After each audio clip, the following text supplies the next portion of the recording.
ថ្ងៃនេះក៏យើងមានភ្ញៀវកិត្តិយសម្នាក់ដែលគាត់មកប្រទេសកូរ៉េ2ឆ្នាំហើយបានបដូររោងចក្រចំនួន3ហើយបងចង់សួរទៅកាន់បងអូនថារោងចក្រទី1មិនបានបងបដូរការងារដោយសារអាចបងអាមិនបានបដូរការងារទៅដោយសារអាចវិញបាទបងអូនជួយបំភ្លឺបន្តិចបានទេគឺថាដោយសាររោងចក្រទី1ហ្នឹងប្រគុណអាចមានតែមួយហើយគ្នាជាង20នាក់សម្រាប់ខ្ញុំការងារពិបាកខ្លាំងគឺខ្ញុំទ្រាំបានប៉ុន្តែអាឈឺអាចខ្លាំងហ្នឹងគឺខ្ញុំទ្រាំបានទេបងអញ្ចឹងហើយបានខ្ញុំសម្រាប់ចាត់ដូរការងារចេញនៅរោងចក្រទី1ហ្នឹងបាទប្រិយមិត្តគ្រាន់តែលើសម្ដីគាត់ហើយគឺថាស្លុតចិត្តខ្លាំងមែនតើបាទអង្គុយលេងសុកសុងសัตว์អីហត់ចូលបន្ទប់នេះមើលទៅឃើញទុំនំដងថតសัตว์អាហ្នឹងហៅសัตว์ស្អីវិញសពូចពណ៌ក្រហមដល់ក៏លេខមើលទៅក្រោមមានពងមួយទៀតខ្ញុំក៏លាប់ទៅចាប់មែនណាចាប់បានតែអត់ផ្អើលផងនេះមើលមកឆ្អិនបាត់ហើយនេះឥឡូវនេះចាប់បានហើយមកមើលពងវាមានហែកមកពណ៌ក្រហមមែនដូចជាពូជពណ៌ក្រហមមែននេះដាក់មួយម៉ាត់ទៅផ្អែមណាស់ក៏ប្រកាសណានឹកអាកំណត់នឹងចេញមកខ្ញុំអត់យល់ម៉ាក់ខ្ញុំនឹងកូនសុំដើរលេងតើកូនអូយព្រះអង្គអរគុណព្រះអង្គចាំនេះអរគុណ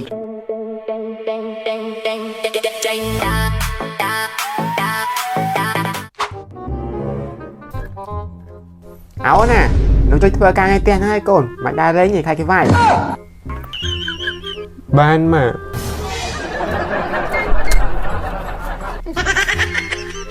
ឥឡូវបងប្អូនផ្ដាសាយលេបថ្នាំបាត់ទេនេះដុំរស់ជារកលញ៉ាំទៅស្លាប់មេរោគបានបាត់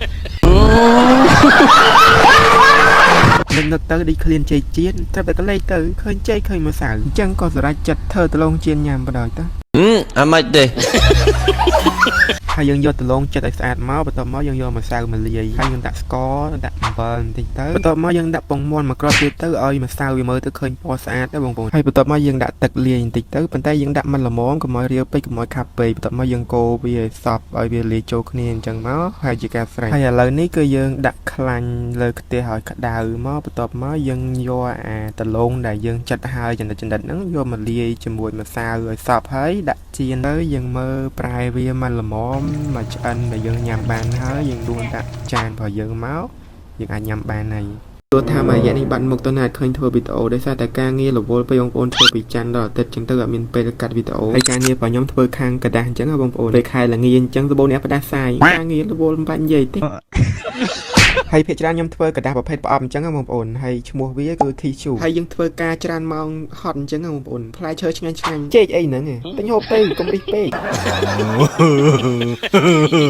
ហើយត្រឹមតែចេញពីធ្វើការហ្នឹងម៉ោង10យកបាត់ទៀតបន្ទាប់ពីមុជទឹកអីហើយហ្នឹងអត់បានធ្វើអីទុកញ៉ាំបងប្អូនទៅពេលអញ្ចឹងទៅយកអន្សមសហ្នឹងមកកណ្ដៅញ៉ាំប្រហើយទៅហើយដល់ពេលកណ្ដៅហ្នឹងក៏នឹកឃើញមើលរៀនបន្តិចទៅនឹកឃើញខ្លះគេចេកយើងស្ដាប់បានខ្លះអញ្ចឹងបងប្អូនផ្លេចខ្លួនផ្លែនតែមិនសមខ្លោចអស់លីបាច់ស៊ីបាច់អីទៅមើល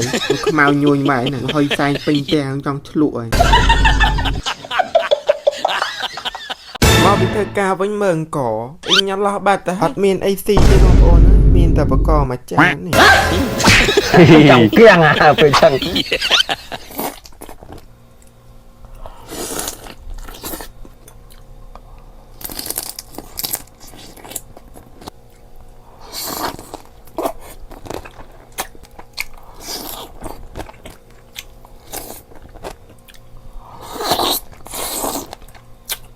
ក៏ได้យូរហើយតែដឹងថាគេយកស្លឹកនេះធ្វើនេះបងប្អូនគេយកធ្វើមកហូបម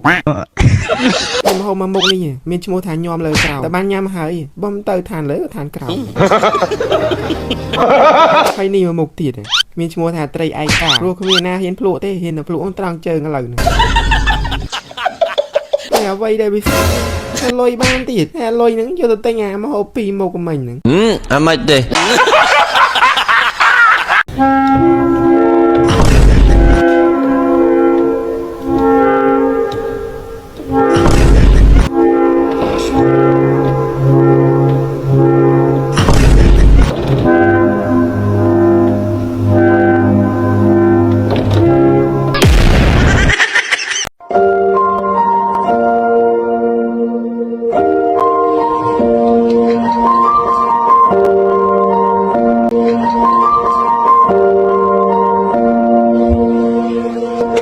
ច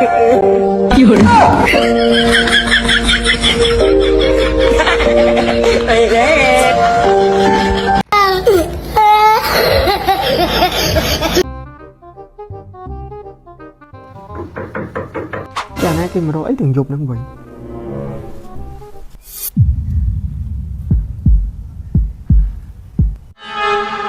ចុះមកប្រកាច់យកហើយវិចក្អៅវិចអីមករកអីគេចុះខ្លាច comment ថាឲ្យមកលេងផ្ទះហើយឥឡូវខ្ញុំអត់មកលេងទេខ្ញុំមកនៅបដៅព្រោះនៅផ្ទះនៅកំពង់អង្គរស៊ីផងគេ comment ឲ្យមកលេងផ្ទះហ្នឹងបានន័យថាឲ្យចូលមកសងវីដេអូគេវិញមិនមែនឲ្យមកដល់ផ្ទះគេទេមិនឈួតគួតចឹងឥឡូវបើថាអត់ឲ្យនៅទេបាយឆ្អិននោះចាទីបាយមកពេលសិនក៏បានព្រោះឥឡូវឃ្លាន